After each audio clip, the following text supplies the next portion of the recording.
I think that that is just the perfect transition to talking about Freedom School. So I'm going to talk just for a few minutes about Freedom School, and then I'm going to introduce our amazing speaker, who is a very much a personal hero of mine for many reasons, for her scholarship, for her personhood, for her incredible activism and continuity of all of those things over a long and amazing career. So just a couple things about Freedom School. So, Freedom School is inspired by the Student Nonviolent Coordinating Committees and SCLC's use of Freedom Schools. And it's a way to think about how to do popular education. Um, One of the very important things about this space is that you'll notice this is not a webinar, this is Zoom, and that's because we all want to be able to see each other. This is not the traditional webinar in which we invite experts who talk, you listen, and then you have a brief period to ask questions. That's not how we envision Freedom School. Freedom School is a shared lateral education and organizing space where we all learn from each other. And as you saw in the RSVP, all of us are interested in seeing what our members are most concerned about and things that they want to talk about and also to learn about. So if you have ideas about doing a Freedom School, please let us know. I think that one of the lessons that I draw from having been a historian of post-war social movements is that one of the most productive and catalytic spaces for organizing is bringing together groups of people who normally wouldn't come together. And I have to say that the union is this amazing generative space, not only because it's bringing together people at a university that is so segmented, and even within New Brunswick, we have historically five different campuses. Never mind that we also have 3 campuses in 2 other cities. So we have these amazing people that work at Rutgers, but we don't have enough opportunities to come together. So I think the union is both a nexus place for that, but because of our coalition of Rutgers unions, it's also an opportunity for all of those, the total 100,000 people that make up Rutgers. Freedom School is an opportunity for us to come together and think about what our shared interest is. So a couple things I wanted to say also about Freedom School. Freedom School is really is sponsored by the AAUP-AFT, and also it incorporates the Coalition of Rutgers Unions, and we have our own vision of a beloved community. So beloved community is the term that was used by Martin Luther King and other leaders in the civil rights movement to think about a place to come together. But very importantly, to have a community is to value all members of the community and to think about how the most vulnerable have been affected by layoffs and austerity measures. In many ways, watching the choices by the central administration, who are foisting the cruelest and most extreme austerity measures onto the most vulnerable parts of our workforce. So we're facing overlapping crisis, economic crisis, public health crisis, and then a crisis of job losses. So it's in this context that we're also having a conversation tonight about how do we think about global struggles of labor in this moment? How do we link ourselves, what's going on in our public university, to the larger global struggles? And it's to this that Professor Annelise Orleck will be speaking. So I'd like to introduce Annelise, who I have to say is just a very special guest. She is someone who I admired many, many years before I ever met her. And I met her first through her words and her incredible corpus of work. And then after meeting her, seeing the person behind all of this incredible work has just been a real joy. She's been a source of inspiration and also has really given me real advice about how to think about this particular moment and how to mobilize in a coalition of unions like ours. Professor Annelise Orleck is a longtime scholar activist. She is the product of New York City public schools. She was involved in Central American solidarity work and tenant organizing in the 1980s. In 1990, she took a job at Dartmouth College, where she is now a professor of history, women's, gender and sexuality studies, and Jewish studies. Throughout her time at Dartmouth, she has been active around issues of sexual assault, racial justice, and has been an organizer in several campaigns against layoffs, during which we work closely with our campus SEIU and Local 560. She is the co-founder and co-president of the Dartmouth chapter of the American Association of University Professors, AAUP, and is a founding member of Scholars for a New Deal with our own Rutgers professor, my colleague, Jennifer Mittelstadt.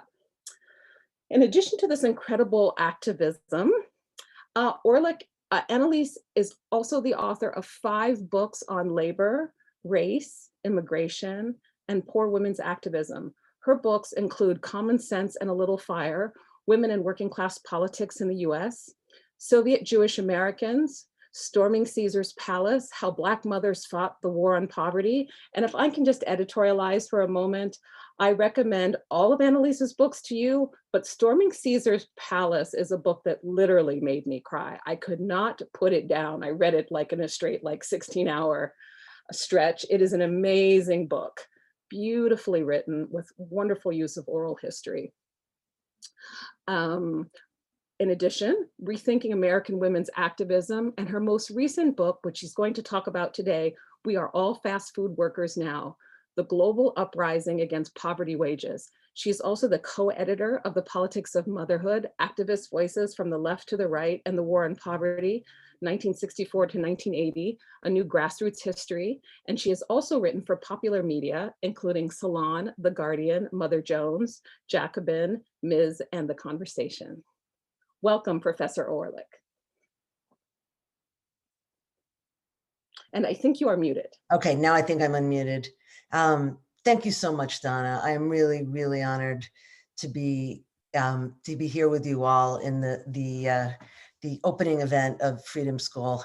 Thank you for inviting me, Donna. You are also someone I've admired for a very long time, and Todd as well. The work that you guys are doing with the Rutgers Coalition of Unions is, you know, the kind of thing that can get me out of bed in the morning in these dark times and in these frightening times. And I think it's really nice to bring together what you all have done at Rutgers, which is the kind of organizing that needs to happen, you know, for any of us to move beyond this state of interlocking crises that we're in. And also, as I think you'll find, is very much in the spirit of many of the organizers that I talk about in this book.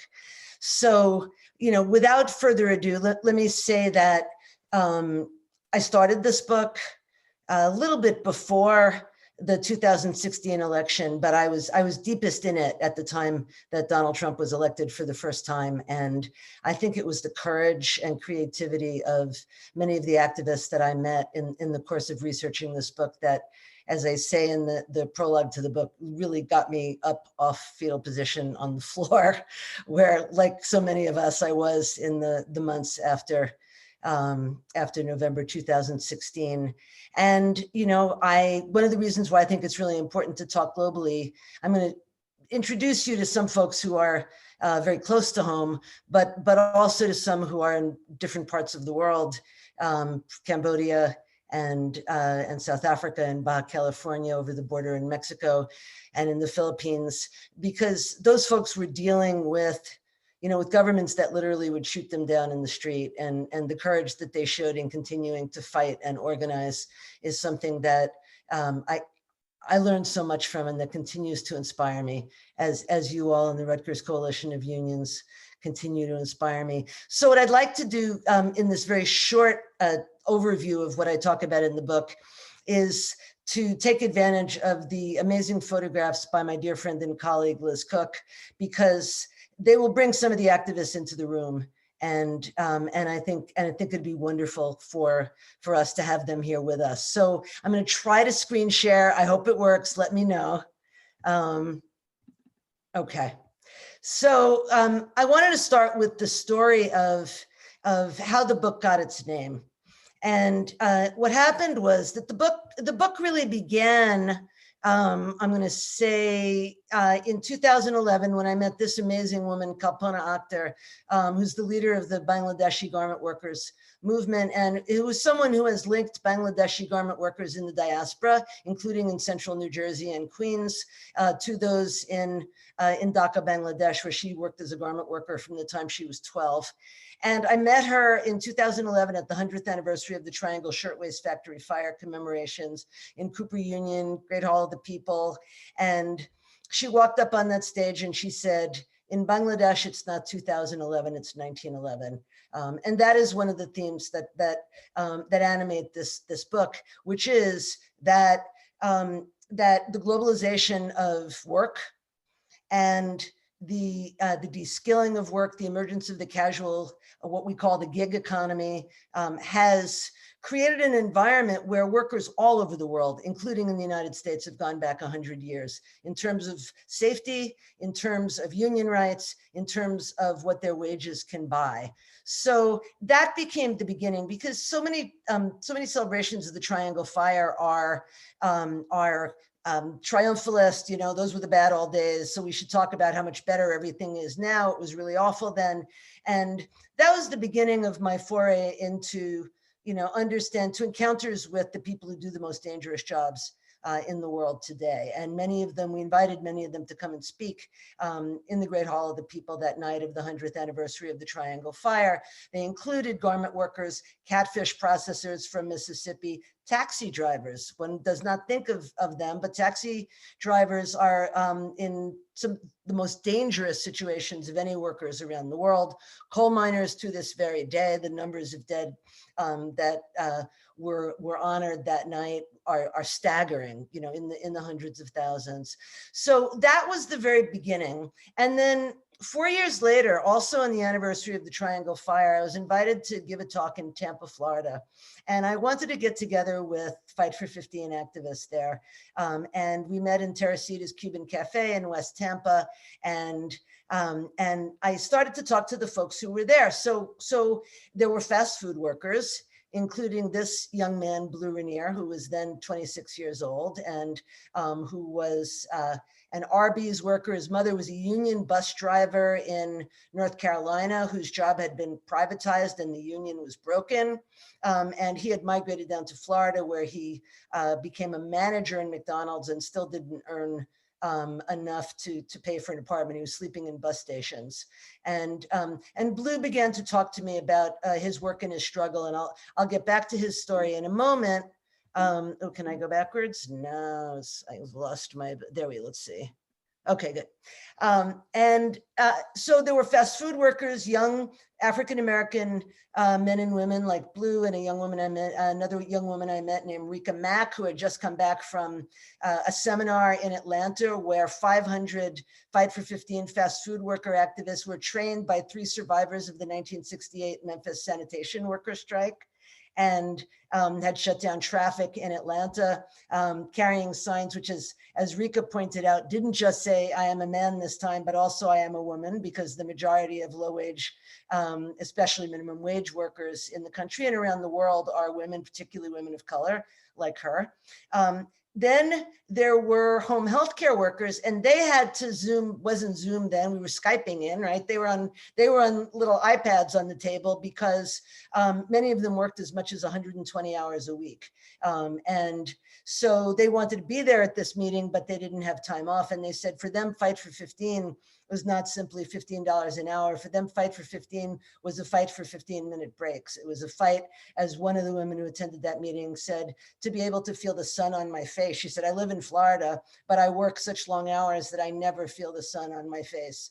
So there were those folks, and they tended to be older. So the fast food workers in their 20s, the home healthcare workers were in their 40s. And again, many folks who had been in unions that were broken. So she had been, in a truck drivers union. She had been in the military. She was now in the main organizer of that sector of the people. The group I was meeting was now in a non-union position, although the home healthcare worker she was active with were trying to organize. And interestingly, they were organizing online. They organized Facebook groups, right? They organized cell phone groups because, again, they couldn't get together because they worked such long hours. And finally, the last group that was there were adjunct professors and graduate students. And I said to them, wow, for an old labor historian who's used to writing about factory workers or even farm workers, this is an unusual working class solidarity. And the answer came from a history graduate student and Fight for 15 activist, Keegan Shepard. And Keegan Shepard said, They tell us our advanced degrees make us special, make us different from other low-wage workers, and that if we're just, if we're just compliant, we'll get those tenure track jobs someday, right? We don't need a union. And he said that's just a lie to keep us quiet, because the truth is we are all fast food workers now. And so that is the story of this book, and it is the story of a new working class solidarity. And I think that it has many components, one of which you can see on Blue's sweatshirt, right? Blue, this is the second time I met him. This picture was taken in a New York City Fight for 15 march in April of 2015.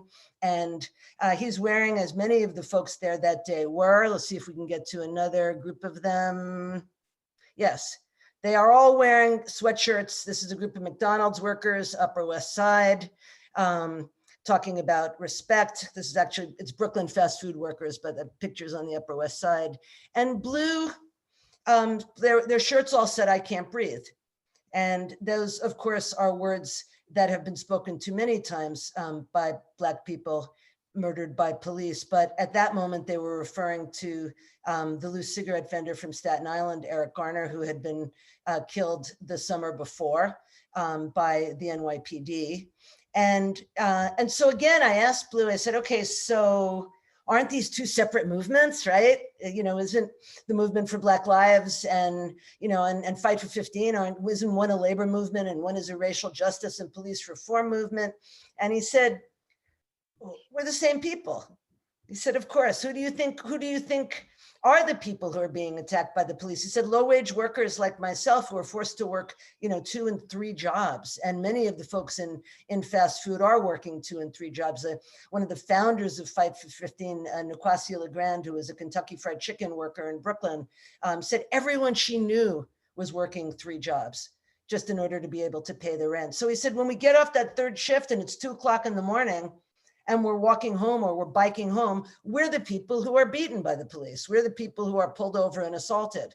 So, when I talk about this uprising against poverty wages, Blue helped me to see, and so many of the folks that I've met in the course of researching this book helped me to see, that the movement for racial justice and police reform and the movement for a living wage and union rights are the same movement. Right, and that many of the folks who streamed into the movement are people who had experienced police brutality. And as Donna and I have talked about many times, this light first started to go on in my mind in the summer of 2014 during the protests in Ferguson, Mississippi, after the murder of Michael Brown, when protesters started to say, yeah, we went in, it was the McDonald's workers who invited us in when we were tear gassed and got us away from the tear gas and gave us milk. They poured milk in those little cartons they serve at McDonald's into our eyes to wash the tear gas out of our eyes.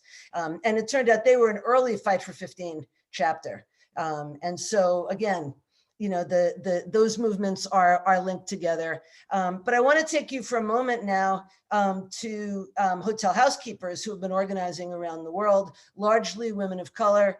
And these are 2 young women, Chim Sitar and Pau Chimoni, who organized a union local of 4,000 hotel housekeepers in Phnom Penh, Cambodia. And, again, in a situation where the government of Hun Sen was shooting workers in the streets for organizing.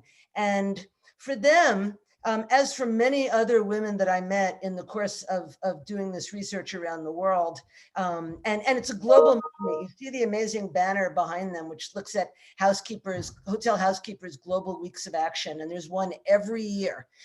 In the same way that there's just been remarkable global feats of organizing.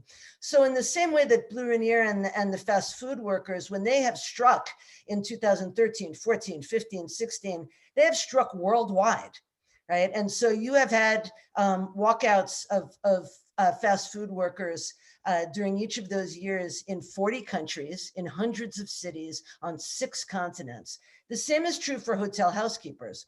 But for them, they have been doing it. They have a week of action. And if you're depressed, like if you're having a bad day and the situation, with our current president and the union busting and, the layoffs at your university and ours and the corporate management, when it's getting you down, I really urge you to go to the International the IUF, the International Union of Food, Farm and Hotel Workers, and just look at the pictures of the Global Weeks of Action. You know, and it's everywhere from Abuja, Nigeria, to Phnom Penh, Cambodia, to Providence, Rhode Island. And the pictures will really, really lift your spirits.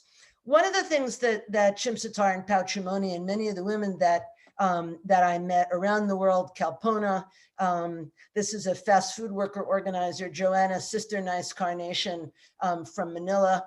One of the things that they made clear to me, and the women in Manila are staggeringly brave. I mean, they are out there in the streets blocking traffic, naming names of people in the Duterte government who are sexually assaulting women and who are involved in sexual harassment of women workers. Many of them, like Sister Nice, were squatters. They were the lowest of the low. They were in the informal economy, people who survived just by, you know, by selling whatever they could get their hands on.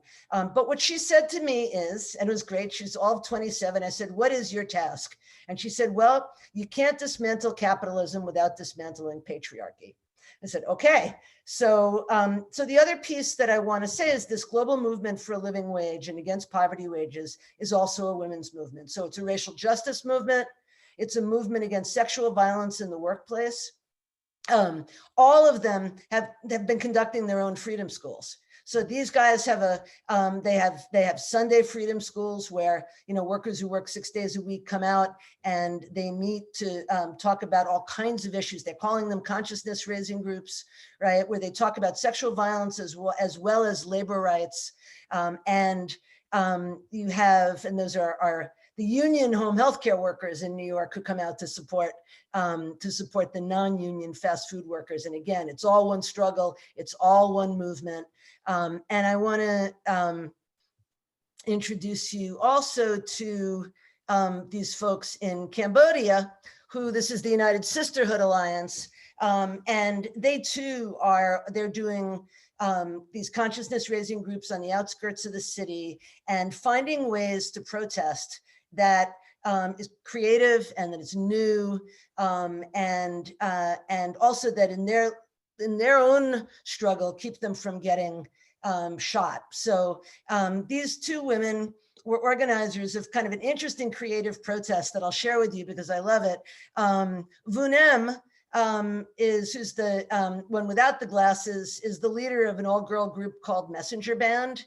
And when the government banned protests, and had shot into the crowd and wounded many, and people were being disappeared by the Hun Sen government, Messenger Band started collecting the stories of garment workers and union workers and people whose land had been confiscated in privatization struggles, and they put them to music. And they traveled around the country giving free concerts on street corners, in farmlands, and you know, there were many attempts to arrest them and crack down. And Vunem said, what are you arresting me for? I'm just a singer in a band, right? You know, this is just culture, right? It's not politics.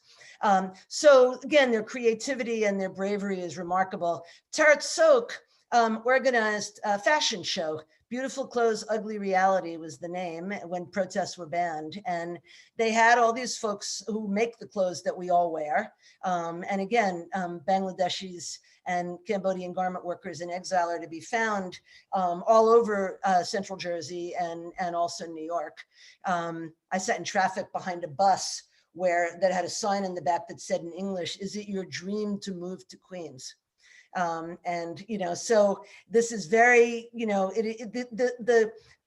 the movement is connected, right, around the world. So this fashion show is incredible. These folks who made these clothes that we all buy and the sneakers that we buy that they can't afford to wear on their one day off are wearing these clothes.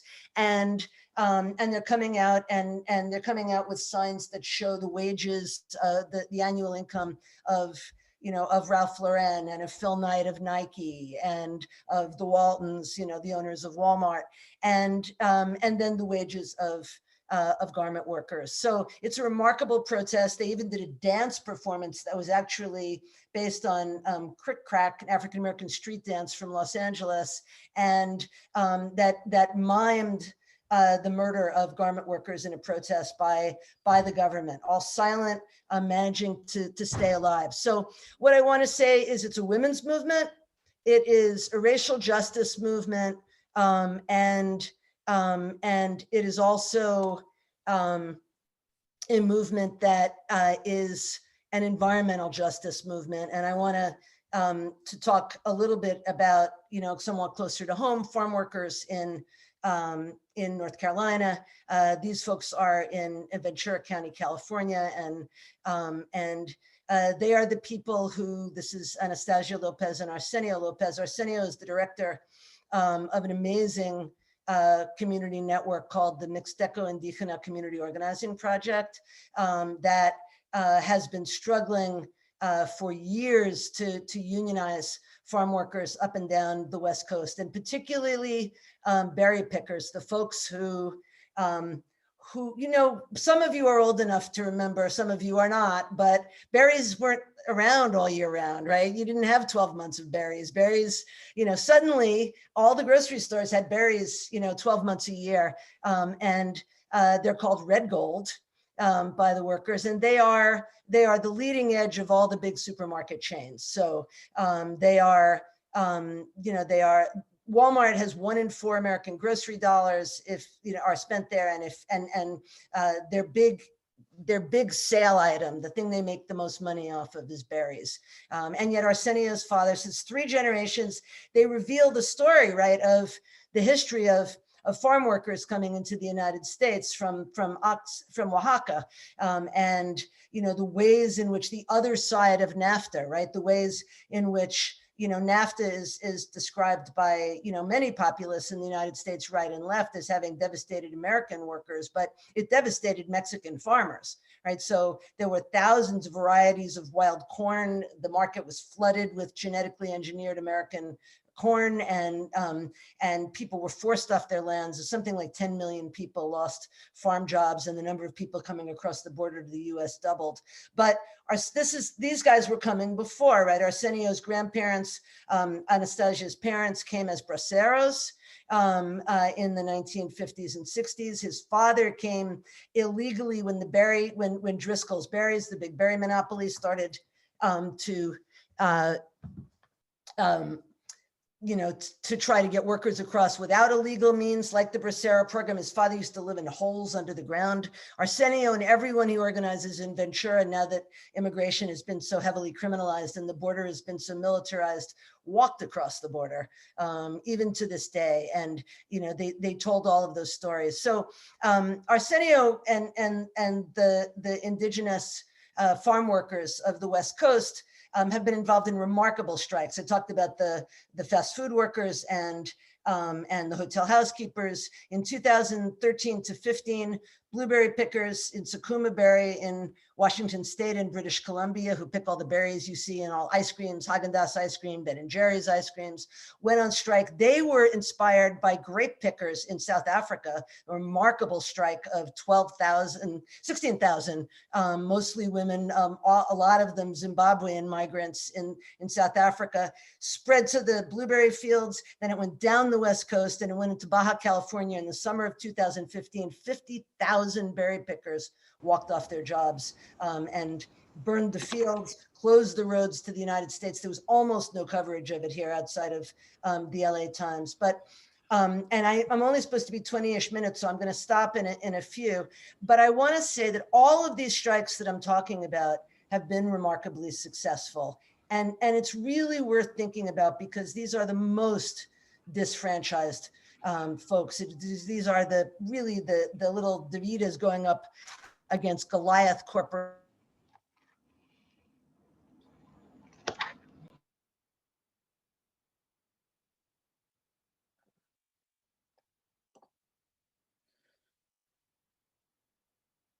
by many times. And fast food workers have had, I think, some of the biggest struggles, because McDonald's is the 2nd largest employer on earth.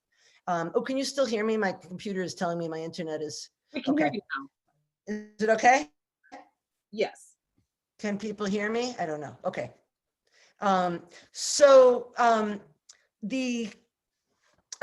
the fast food workers, it's been a very complicated set of stories, and their struggle has been difficult, but they remain courageous. Before I stop and open this up to discussion with Donna, I want to introduce you to one final set of heroes who are quite amazing.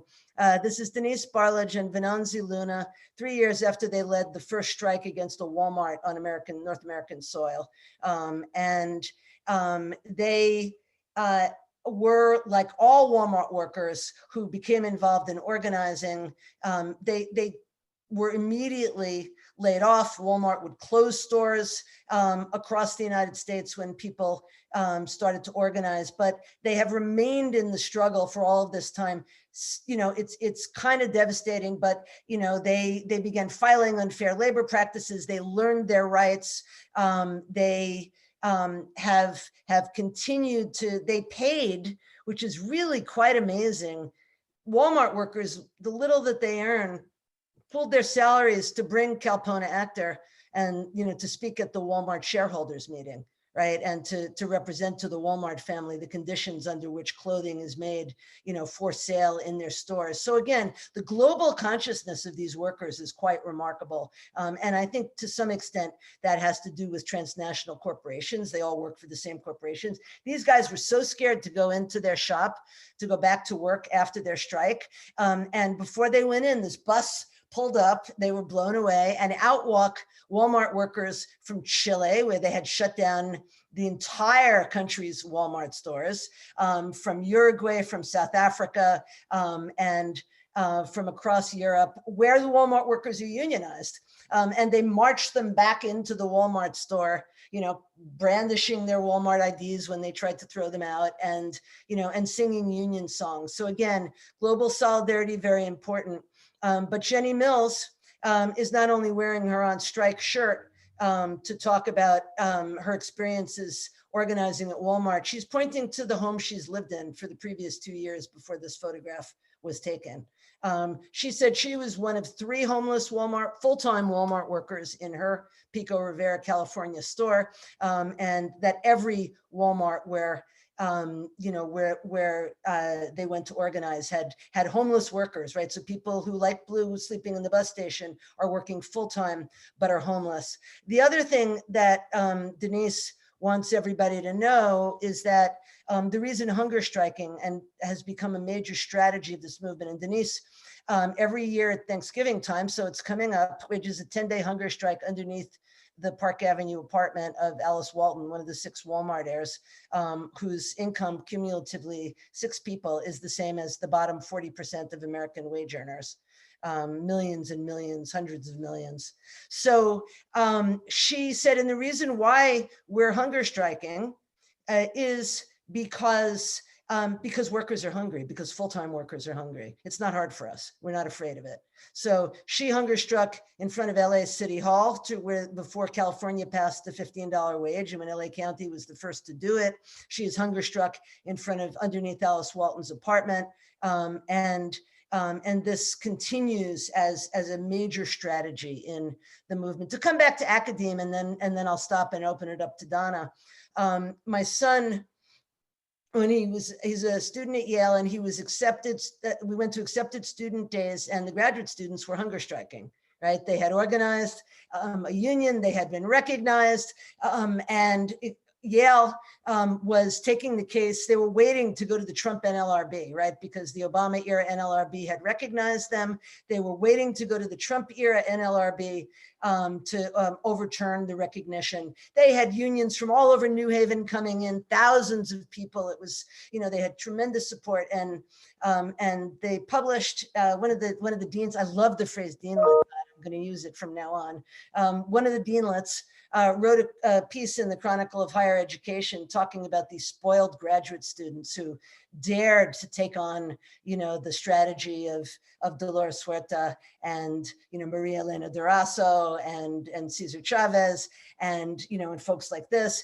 And of course, immediately all of them spoke out and said, you know, we stand with the graduate students. We're, you know, we are on their side, and the hunger strike is totally fair and real. Same issues for, you know, sexual violence, for healthcare coverage, same issues as all of these others. So, I wanted to close as in this academic union setting by saying adjunct professors, 70 to 75% of teaching PhDs in this country today, earning in many cases poverty wages, working 2 and 3 jobs, sleeping in their cars, have begun to organize in various creative ways in cities across the country, and we can maybe talk about it, graduate students as well. So let me stop there and engage in discussion with Donna, and hope you enjoyed getting to have some of these folks in the room with us. Thank you so much, Annelise. That was so wonderful. And those beautiful photographs, it's so important to actually be able to see the people doing this work and to have them enter into our consciousness about how we talk about the kinds of crises that are facing today, that all over the world, we're seeing this really, as you call it, a new era in working class solidarity.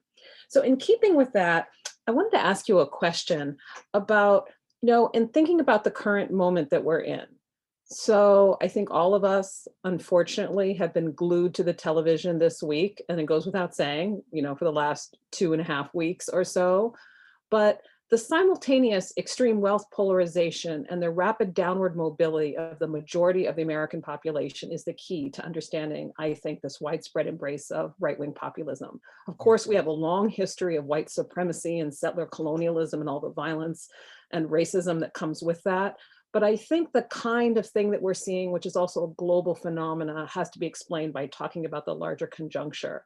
So I wanted to mention that and to think about how one of the things I find really exciting about your book is that instead of telling a top-down story of things that we usually refer to as globalization and neoliberalism, you talk about it through the lens of the people that are organizing against it and putting them at the center.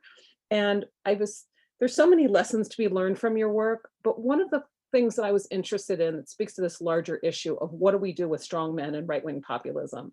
And I think at the core of this is a response to this kind of economic conjuncture of resentment.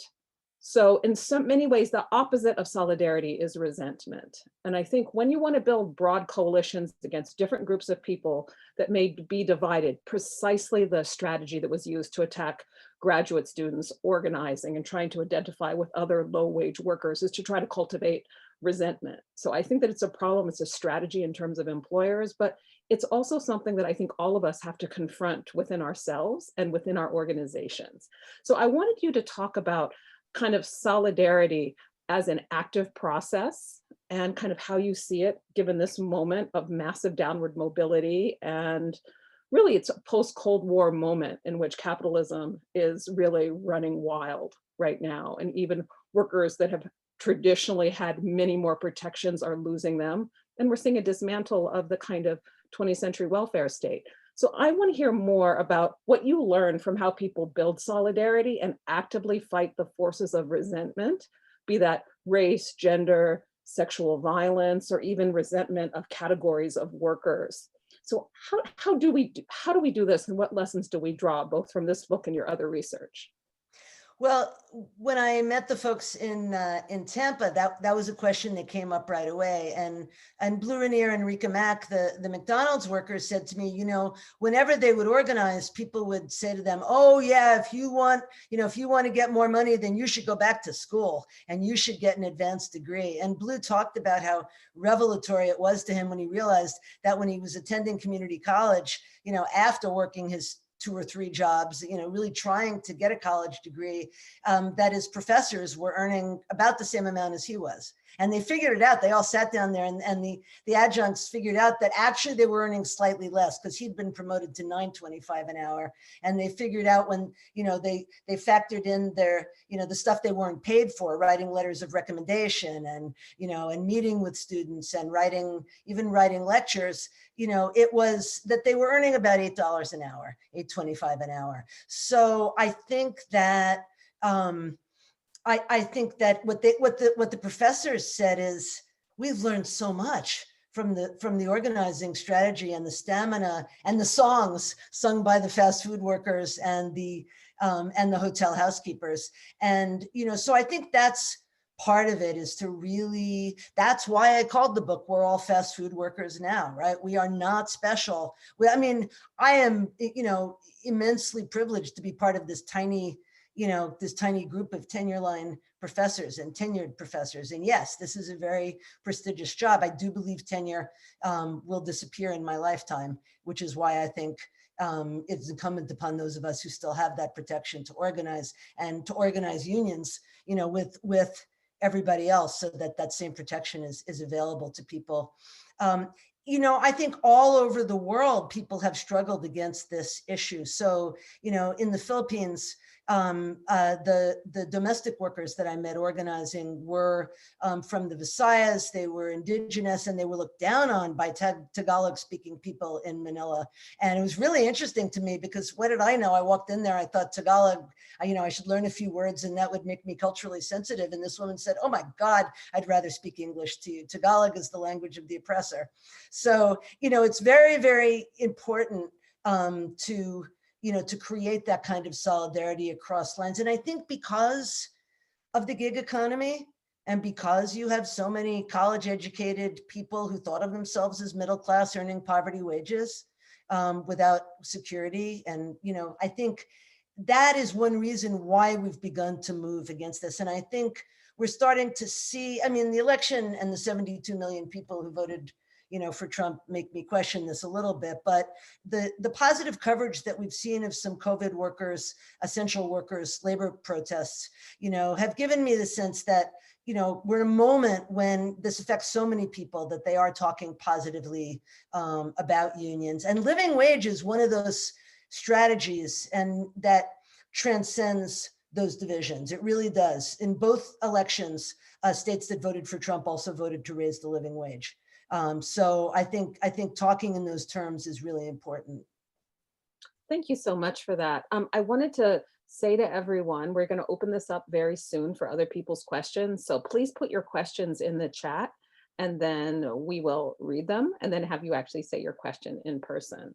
So I wanted to, before I open it up, I wanted to ask some specific questions about initiatives that you're involved in that, kind of speak to the larger themes that you've been talking about. I'll just say, for the context of what's going on at Rutgers right now, is that we've had over 1,000 people laid off over the past 6 months, and these have been rolling layoffs. We've had regular furloughs and layoffs of administrative workers, custodial, dining workers, and really, because of this, the administration's unwillingness to negotiate with us, we had a plan for work share that would have saved the university much more money than these layoffs, and they refused to negotiate. So even in that kind of tenuousness, people that may have higher than poverty wages are being thrust into a situation of precarity, because we're just waiting to get, every day we're hearing about the new possibility of layoffs. One of the most disturbing things that's happened recently is that it's become apparent. Initially in the spring, there was an attempt by the Barchi administration to just categorically lay off all PTLs. They made this announcement, the union pushed back, it was rescinded, and then they implemented a 20% rolling back. 20% of PTLs, they said, were not going to be rehired. So this was set as a formal policy. So we've had massive job losses from the PTLs, but more recently it's become clear that there is a more informal strategy that's being used. So every single PTL that is hired in an academic department that is part-time teaching faculty, or as one of our labor leaders in the PTLFC unions, Heather Pierce, talks about it. She really talks about PTLs as being teaching faculty, because let's face it, they are doing the core of the teaching. And as you said, they are 75% of working PhDs. So it's really important to think about them, not just by that category of how they're categorized by the employer, but defining them by the jobs that they do, which is teaching, which is, let's face it, it's the core mission of the public university. But every single PTL that is hired now, individual departments have to fill out an exception.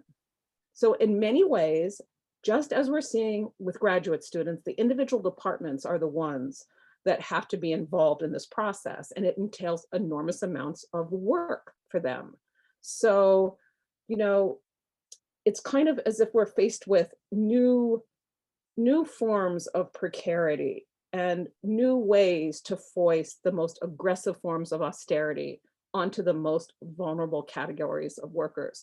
So in that context, I wanted to ask you about the AAUP One Faculty Initiative, and also the work that you and Jennifer Mittelstadt and your peers have been involved in with the Scholars for a New Deal in Higher Education. So I think that the AAUP One Faculty campaign is really crucial, because I think the way you put it, Donna, is perfect, right? Like, we have to look at people for the work they do and as our colleagues, and not according to the categorization of the universities, particularly as they become more corporate dominated and as McKinsey rather than core teaching mission are driving what universities do.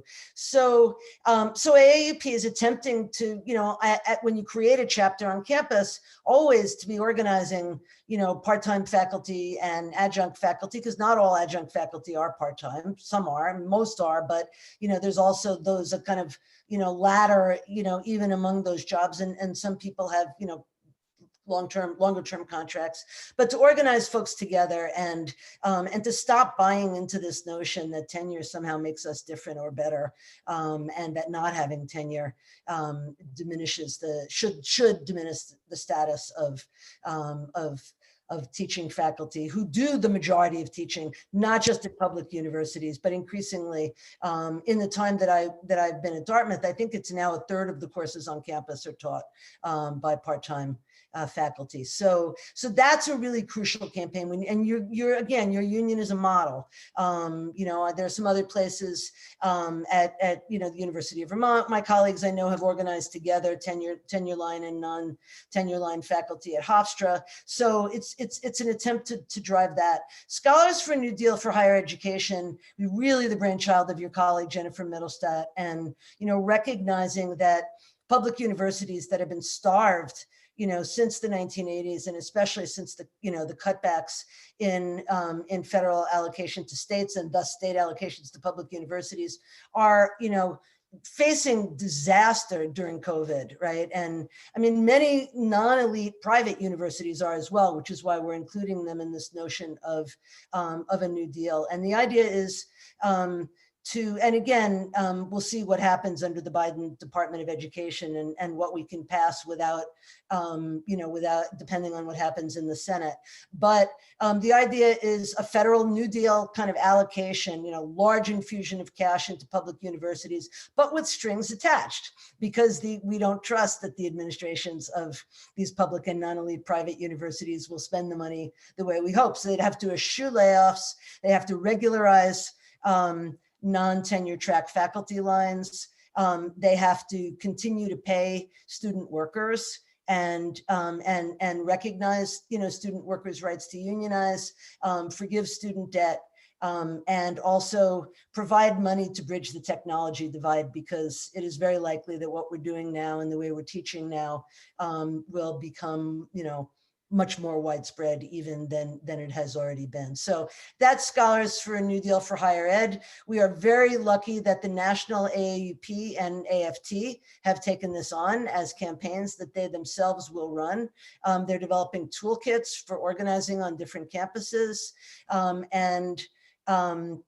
With the possibility that both AFT head Randy Weingarten and NEA head Lily Escalon-Garcia are being talked about as Secretary of Education possibilities at the top of the list. If that happens, then I think this will really have legs, and we can really begin to look at our public and non-elite private universities as resources at a moment when, again, half are facing going under. Yeah, I think that that's so important. I mean, one of the really frightening things that's happening now is that even prior to COVID, because of the decrease in the birth rate, because of the financial crisis of 2008, if we ever doubted that every aspect of people's lives is affected by economics, even the birth rate went down. So we were facing this crisis of not enough freshmen in 2025. It was already being predicted and used as a justification for austerity measures of the kinds of things that happened at Hampshire. And none of us could ever have envisioned what was coming, like the scale of what's happened. Well, this is the exciting time where we get to open it up and have a kind of dialogue. We have a question in the chat, which I think is intended for maybe Annelise as well as some other people on the call, because it's a very specific question about the role of lab workers. So Andreas, would you like to ask your question? Oh, sure. And I'm sorry about the specificity of it, but I feel like, I hope this is the right forum to ask this. It's just something that's been on my mind. But so, I mean, I myself am a researcher in a lab. I'm a postdoc, but something that's always been on my mind is, so as a professor who has a lab, is themselves a boss in addition to being an employee. They hire and fire people. So how do they fit in this? Like it's sort of an odd situation, because I feel like they exploit their employees, whether they do or not, it's capitalism, or whether they intend to or not, but also that they themselves are exploited for their labor and have precarity that is, I don't know. I'm just wondering how they can be organized in all of this. I don't know. I hope that makes sense. No, it totally does. And I want to turn it over to someone there, but I will say that that exact situation has complicated our attempts to organize non-tenure track faculty and postdocs, particularly because that situation with labs is so particular and is so potentially exploitative that we almost, the postdocs who work in labs have actually organized themselves separately within the larger, within the larger movement. But it is a very particular and troubling situation. Whereas our postdocs in history, have a pretty cushy situation compared to the postdocs who are working in labs 60 hours a week in the science departments. I have a quick answer, and I think some other people might also. And yes, Andres, this is the perfect place to ask this question. This is exactly what Freedom School is for. So we can talk to each other and about the kinds of struggles that we're facing. I mean, for me, it raises the issue. I was a graduate student at Berkeley in the history department, but I had a lot of friends that were in the sciences. And so the kind of power imbalance of the scientists, both of graduate students and postdocs, where in many ways they were this poorly paid workforce that also didn't have protection of their own intellectual property. So seeing the uber exploitation that was taking place at Berkeley, at some of the top science programs I was introduced to. So I think that your question about, and if it's possible, could everyone mute? We're getting a little bit of feedback.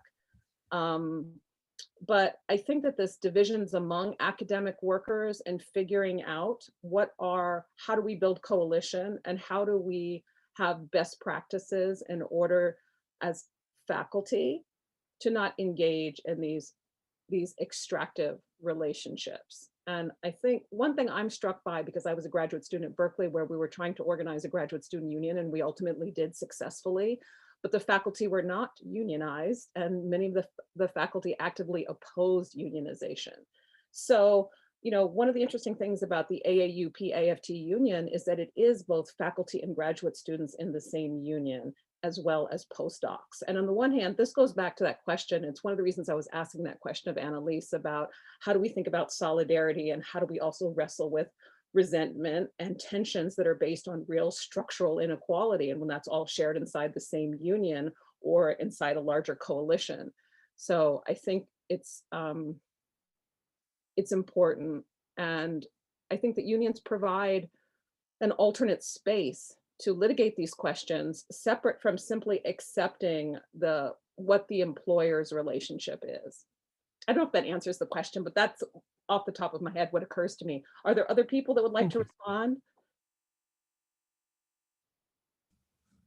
I can jump in if you want, Donna. This is Becky.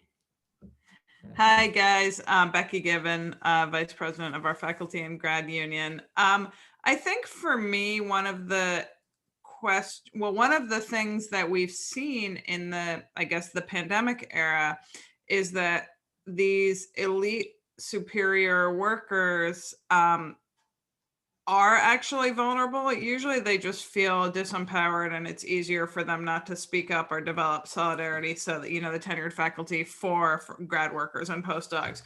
But now, and I've been thinking, I'm on a health and safety committee, so I've been thinking about health and safety more than ever.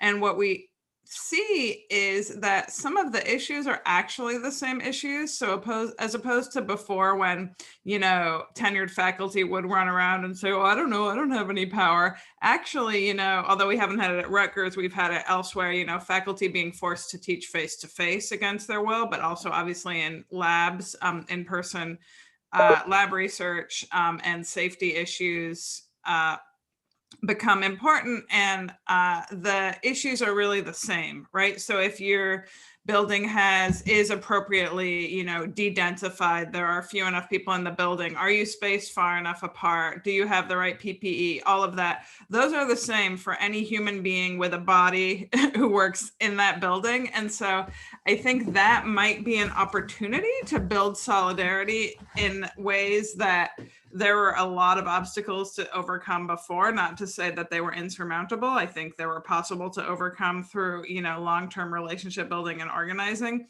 But I do think some of the health and safety issues kind of, they don't flatten the hierarchies, but they do come at different people in the same way, in ways that I think can be perhaps eye-opening for those that were always higher up on the hierarchy before. We have some great questions in the chat. There are. Is it possible, as you ask your question, if you feel comfortable, that you could turn your camera on? So why don't we start, we're going to take 2 questions at a time from Erin Santana and Bridget. Sure. Hey, thank you so much for your talk and your scholarship. So I'm wondering, practically speaking, what some of the political education you've seen workers engaging in looks like. What are they reading or not reading or talking about? And yeah, so that's my question. So one of my favorite groups is, oh, you want to have another question at the same time, Donna? Yeah, we have a second question from Bridget. Okay. Hi, thank you so much, Annelise. That was awesome. So I have a question about solidarity and building solidarity within universities. So you mentioned a grad student who said, you know, we were told that because we had this degree, we weren't workers. So I'm wondering about how you think about the kind of like lack of solidarity among knowledge workers. Like, is it cultural? Is it ideological? Like, what is going on? Thank you. Donna, should I take those 2 or do you want another one? Oh no, please do. That would be great. Okay, so for the first question, one of my favorite organizations is the Laundry Workers Center in New York, which represents undocumented bakery workers, restaurant workers, warehouse workers, and they have an every Sunday labor history group. And you know, every week they're run by workers, and all of these groups they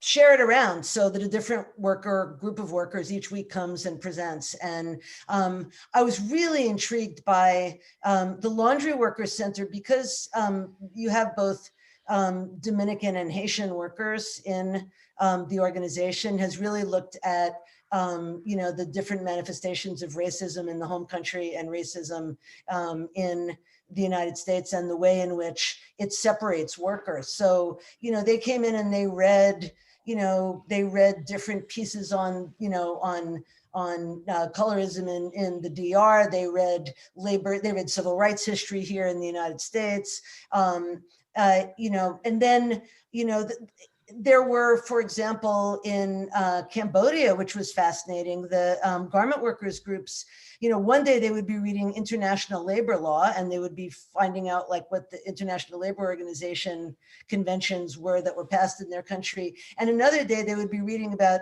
you know, women's reproductive systems and how to prevent conception, you know, and on a third week, they would be looking at the runaway shop, right? This, you know, the globalization of the industry. And so I'm really struck by how expansive it is. And I'm really struck by their focus on labor history. They don't need us, right? I mean, they read some of our stuff, but they find their own materials and they teach each other, and it's beautiful.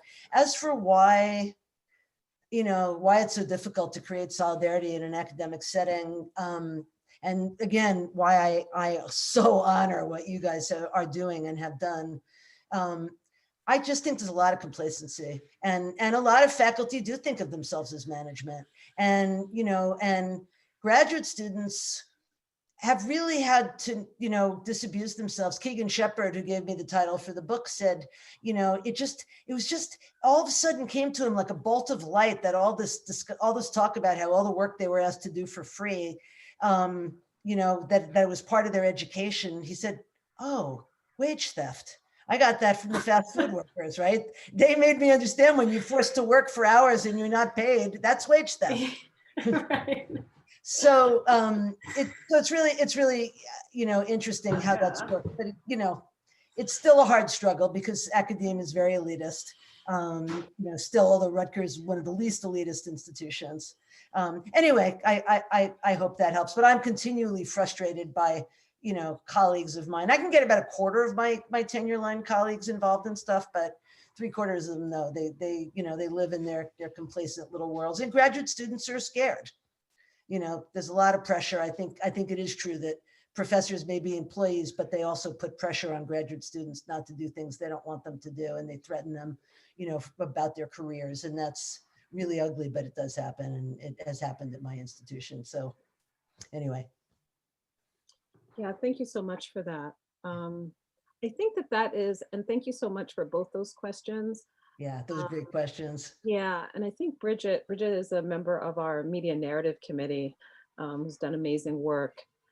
I think one of the issues also is the nature of academia in which the work is, I know it varies by what discipline you're in. Heading a lab is different than being a historian, so I can mainly speak as a humanist, but people tend to work in isolation.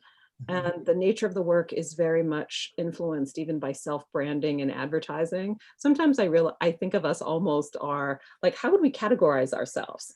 Because the world of the tenured professor sometimes is all about being responsible for one's own production and then also advertising.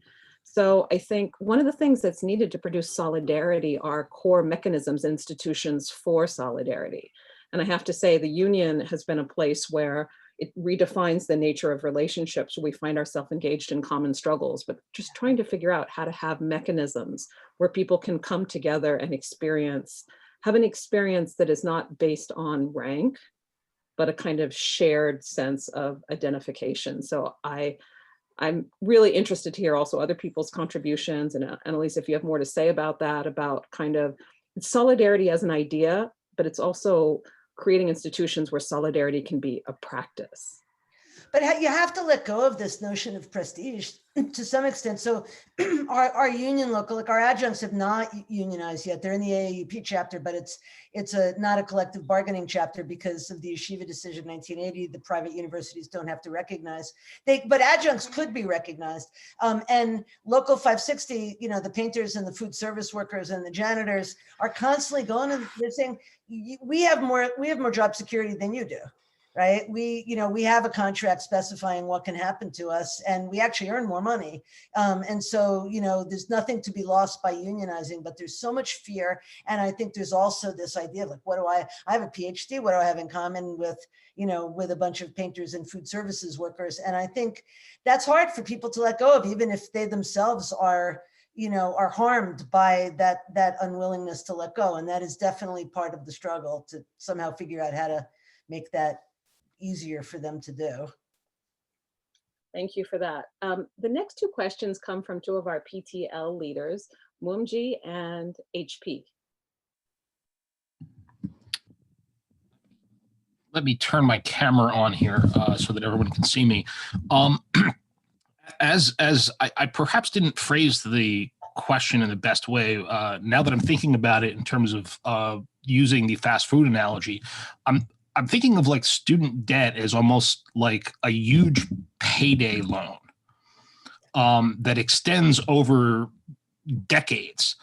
And I'm wondering to what degree that some of these problems of, kind of an insularity, but also a kind of false prestige come out of the fact that people are just afraid over the fact that they have this massive debt that they're looking at. In the same way that someone's working paycheck to paycheck every 2 weeks, that, okay, how do I pay off my gas and electric bill? And okay, Navient is calling. And I guess my question is that a place where possibly we can make some linkages between all of these various groups? Because I find it really hard to educate students when they're looking at this huge burden in front of them. They're almost like, what's the point? And I would like to almost think about having students in a place like this where they're seeing these conversations go on as well, so they know that maybe there's some hope out there. I think that's so important. And, we had that debate in the early discussions for Scholars for a New Deal for Higher Education, that we really can't put together a package that doesn't involve forgiveness of student debt, right? Because I agree with you. I think people are afraid, they're handcuffed, I love it. I love calling it a payday loan. I think that's brilliant. I think that is absolutely the place to make linkage. I think, you said it beautifully. So for lack of time, I'll just stop there. Thank you. HP? Hi. Quick note on the issue of student debt. I joke with my students, and a couple of them are here whenever I teach social security policy, is that my retirement plan is just not to live very long, because I will never in a million years be able to pay off the amount of student debt given the income that I currently have. I'm smiling. It's not funny, but anyways, so I'm HP. I'm an adjunct professor here at Rutgers. I prefer teaching professor. Also a member of our executive board for the Adjunct Union. First, I just want to thank you for taking the time to share your work and experience with us today. It's awesome. So yes, adjuncts are absolutely the fast food workers of academia. We're undervalued, underpaid, no job security, no health insurance. I teach 8 to 10 classes a year and I'm on Medicaid. But our conditions aren't unique to Rutgers. The adjunctification of academia is systemic, it's widespread.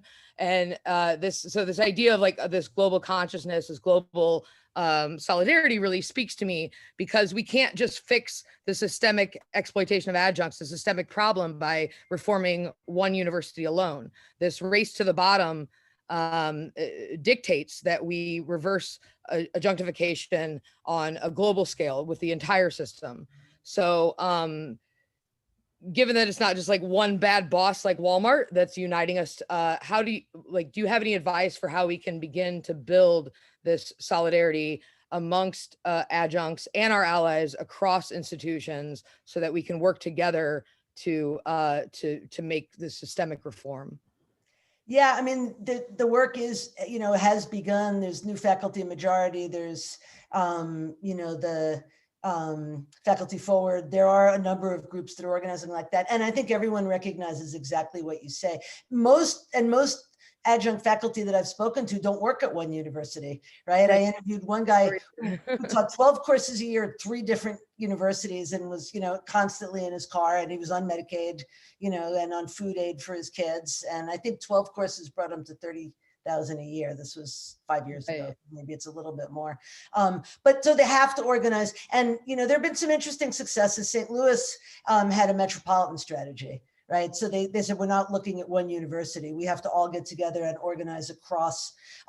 There have been similar strategies with Catholic universities, to try to organize, across the Catholic university system. That's been done in Seattle and in some other places. So there's a lot of great work out there that you probably are more in touch with even than I am, but you're absolutely right. It's got to be beyond even a giant university like Rutgers. It's got to be broader than that. And, right. And it has been. And it's very cool to have adjuncts, again, organizing with fast food workers and organizing with other low wage workers. That's the other strategy, and it's important.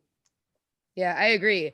One of the biggest obstacles I've faced, I guess, at Rutgers with trying to advocate for us is that compared to the other universities in our region, Rutgers actually pays more, even though we're still like, way underpaid.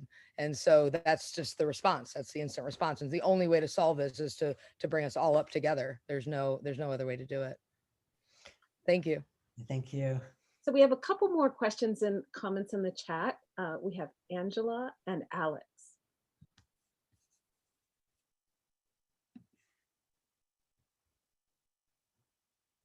Angela Lawrence, you may be muted.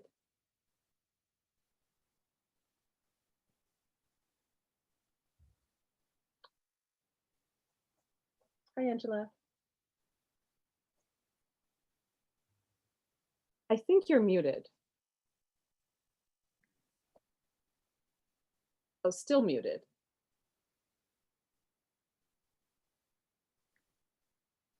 Still muted. Okay, perfect. Okay, so my question is about a successful strike. What kind of strategies or tactics do you recommend, especially since we're academic workers? Are there any sets of, are there things that we should be particularly conscious of, or does it really matter what kind of industry we're in? Yeah, I don't know. I mean, I think, that's a tough question. I mean, I do think earlier in the pandemic, there was more positive response to strikes, and there have been quite a few. They weren't, Amazon initially, for example, came down really hard on its warehouse workers in Staten Island. Google came down really hard. And then, they were forced to deal to some extent.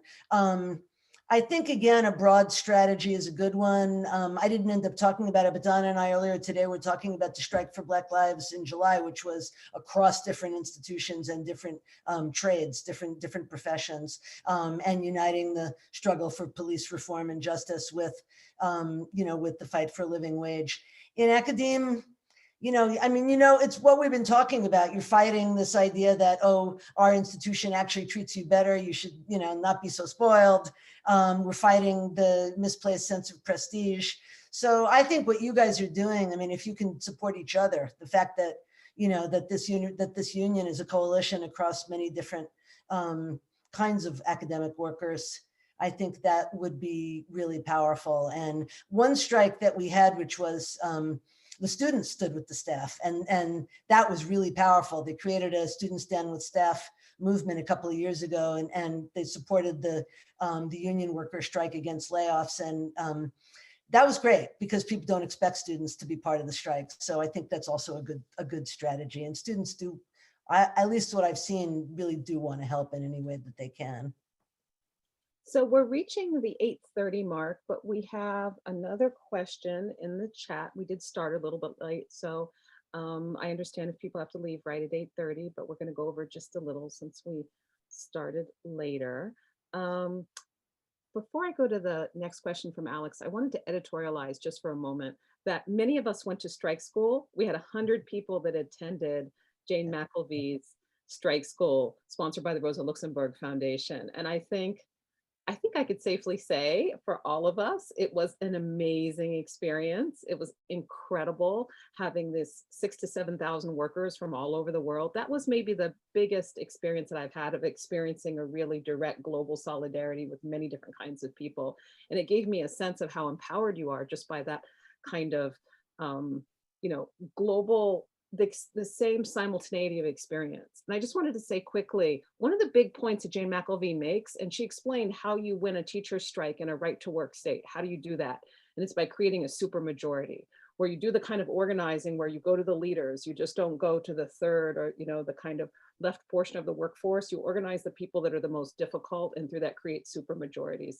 So I want to go to the next question, but after we do the next question, if you have ideas about that as a model for organizing, that given the incredibly repressive labor conditions being faced all over the world, how do we have successful strikes without facing enormous repression? Alex? Hi, thanks so much. So I'm a student and I was wondering how and where do students, including undergrads, fit into the equation of organizing for rights, both for themselves and for PTLs and staff and other faculty as well across higher education, and with our different positionality, what may be unique to us or what may be the same that we can come together and work with unions. Yeah, as I said, I've seen a couple of instances at my institution that organization, Students Stand with Staff, I believe actually did stop Dartmouth from cutting health benefits for their lowest paid workers and at least stemmed the tide of layoffs, because I think, you know, what Dartmouth said was, they said, we're not going to cut the Dartmouth experience. We're not going to cut students' Dartmouth experience. And so, you know, students, they had this wonderful campaign all across campus where they did these photographs of cutouts of students and, you know, the various, you know, service workers and staff people who they had come to know over the years. And, you know, and it was, this is my Dartmouth experience, right? These folks are at the very core of it. So, and I think there was an interesting student involvement at UIC during the strike a couple of years ago when University of Illinois Chicago, you know, another large public institution where they were, you know, they were not paying adjunct faculty, you know, anything close to a living wage, and they struck, and students were with them on the picket line, and they talked about how they hadn't even known before this strike that there was a difference, you know, among their professors. So I think that positionality is important too. To them, their teachers are their teachers, right? And are respected and, you know, sometimes beloved. And so I also think that universities, I mean, students, you know, pay the bills. So, you know, universities are a little bit sensitive to how students respond. And so I think they have a kind of clout sometimes that that employees don't. Thank you so much for that, Annelise. Well, let's just all give Annelise a Zoom hand. And for you all, talk. I'm really honored, and I'm so inspired by what you guys have built. It's really, it's incredible, you know, and so you should be so proud of this coalition. It's extraordinary. And our amazing vice president has a few announcements to make. And I just wanted to say, please subscribe to our YouTube channel, Freedom School Rutgers AAUP-AFT. So we will be recording, we of course are recording this event, but we also have a lot of our other events that we've had. So yes, please subscribe. I just want to say thank you to Annelise. That was fantastic, and so many good provocations from so many directions, and so much to think about and to work with. And this is just the best way we could have kicked off Freedom School. So thank you, Annelise, for really setting the atmosphere for what we want to do here and the sharing we want to do. And thank you to Donna for the vision. I will just say one thing I have to add, especially in terms of student involvement. I interviewed a high school student who was an activist in solidarity with the Denver classroom teachers who were on sale in 2018. And the hashtag they used for their brilliant solidarity campaign was "You can't fire us," right? So people are afraid to go on strike because they're afraid to be fired, but you can't fire the students. So I love that. I just want to thank everybody for coming, for your thoughtful participation. So many of you with great questions, with comments in the chat. It's wonderful to see you. It's more important than ever, I think, that we build these kind of spaces and ability to connect at this difficult, physically distant time. We are not socially distant, we are socially active. So thank you all for participating. Please do fill out the action survey, which Alan, thank you so much, Alan, for all your work tonight. Alan has put in the chat. I suspect many on here have filled it out, but you may not have nudged your colleagues. So please nudge your colleagues. And we will be rolling out information about the next Freedom School session. We're planning for December 3rd. And it will be another fantastic time to come together and think about this stuff. So plan to join us again. Thank you so much, Annelise. This was terrific. And thank you everybody for coming, engaging, being here together, and, you know, building on this great tradition of Freedom School. So thank you all, and have a great night.